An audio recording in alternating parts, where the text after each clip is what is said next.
Denial invites damnation. So, what do I mean by that statement? When I'm talking about denial, I'm specifically referring to the concept of failing to confront earned guilt. We're talking about a failure of personal accountability and how this personal oversight can be destructive enough to entirely sever someone's connection to the rest of humanity by virtue of permanent psychological isolation. I'm going to talk about how we can understand the story of Backrooms through this lens, and what the various motives in the movie are really about, what they're telling us, and how to make sense of the imagery. Diegetic to the movie, we find that the anomaly we refer to as the Backrooms is kind of a tear in space-time, some kind of purgatory in which the geometry and the eldritch horror itself adapts to the person who enters. Clarke explains for us that the Backrooms is every place that ever was. It's a mirror of reality, filtered through the minds of the individuals inside, constructed around an imperfect kind of procedural generation, a cosmic entity that amplifies negative emotions like anxiety, rage, fear, and especially guilt. It's through understanding how guilt works for Clarke and Mary differently that we're able to understand the different fates of the characters in context of the overall themes. Now, in order to understand how a physical space weaponizes guilt, we have to have a look at Silent Hill 2. In the game, our main character James Sunderland finds himself in a familiar place that has metamorphosized into a horrific hellscape. The monsters that chase him are born from his own repressed guilt, enmeshed with sexual frustration. He murdered his own wife and blocks that memory out, unable to confront the truth until absolutely forced to. The dark executioner following him, the Pyramid Head, is a shadow of James himself.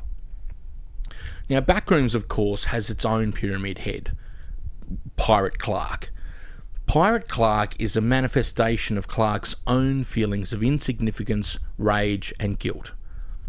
We discover that Clarke used to be married, but that he ultimately alienated his wife by holding her responsible for his own frustration.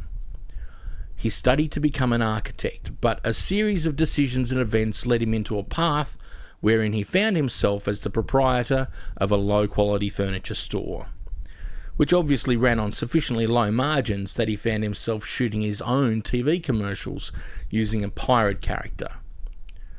He finds this absolutely demeaning, not only the cheap TV spots, but the entire process of abandoning his dreams of architecture for the sake of his perceived responsibility to support his wife while she was still at university. He drinks heavily, always arriving home late, and when confronted by his wife about this, he directs all the blame at her. This is the beginning of the pirate as executioner manifestation. Clarke otherwise seems to be a calm, intellectual, and well-adjusted person, and thus seeks therapeutic help to work through his psychological issues, which is where he meets Dr. Mary Klein. Mary has her own personal trauma. As a child, she had an agoraphobic mother who kept her locked inside and all the windows taped up and obscured to prevent anyone in the outside world looking in, or Mary to be able to look outward herself. Though it wasn't always this way. In better times, Mary's mother would take her outside, and on one occasion, they both imprinted their hands into some wet concrete outside the house. Years later, when the house is eventually demolished, an act that effectively buries the evidence of her childhood, Mary is able to recover a small piece of the concrete containing her handprint. Mary represents high-status fraudulence. Her clinical detachment and career as a self-help guru function as a sophisticated defense mechanism to monetize trauma while remaining detached from human connection. The Backrooms require personal material to construct its architectural prison. It shifts from Clarke's commercial rot to mirror Mary's history, institutional hospital walls, and her mother's commitment and containment. Mary is initially drawn to the backrooms via Clark's gravitational pull. When Clark disappears after a particularly troubling session in which he reveals to Mary his discovery of the backrooms and a cryptic message left on her answering machine, she investigates his business establishment to find out what happened to him, ultimately finding the non-Euclidian maze and exploring deep within, where she meets what I'm going to call Gestalt Clark, essentially the version of Clark she knows, the one that represents the regular human. In the final clash of ideas between Mary and Gestalt Clark, set in an inverted therapy session, Clark explains the backrooms to Mary and asks her to once again try the role-play technique that she used for him. Mary finally drops her authority mask, insisting to Clark that if he really wants to stay, he can. If he doesn't want to change, he doesn't have to, but he needs to let her go.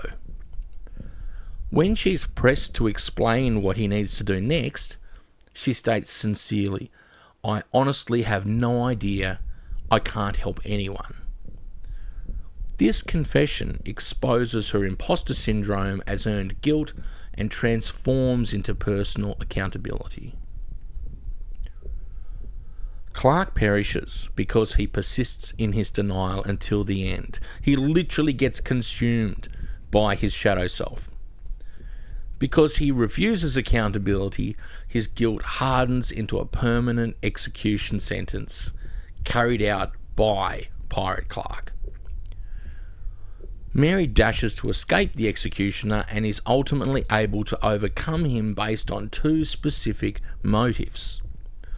She knows precisely his weak spot, the peg leg that is built out of cheap fiberboard that symbolises the low-quality furniture, a deliberate pain point of Clark's, and by striking him with the concrete handprint, which is a symbol of Mary's former authentic life before her mother's downward spiral, she completed the alignment of her internal reality with the external environment and thus strips the space of its leverage.